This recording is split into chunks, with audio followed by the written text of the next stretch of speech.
വഇദാ റഫഅ റഅസഹു മിനർ റുകൂഅ്, റുകൂഇൽ നിന്നും തല ഉയർത്തുന്ന സമയത്ത് റസൂൽ സല്ലല്ലാഹു അലൈഹി വസല്ലം കൈ രണ്ടും ഉയർത്തുമായിരുന്നു.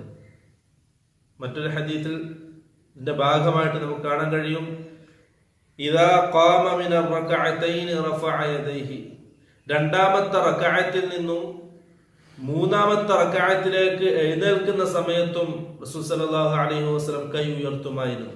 ഇമാം ബുഖാരിയും മുസ്ലിമും ഉദ്ധരിക്കുന്ന ഹദീസാണ്. ഈ 4 സ്ഥലങ്ങളിലാണ് റസൂൽ സല്ലല്ലാഹു അലൈഹി വസല്ലം തങ്ങളുടെ കൈ ഉയർത്തിയിട്ടുള്ളത്.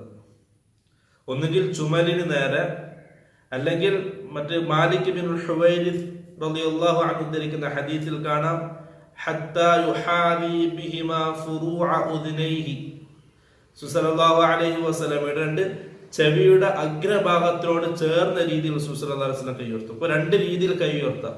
ഒന്നുകിൽ ചുമലിന് നേരെ, അല്ലെങ്കിൽ ചെവിയുടെ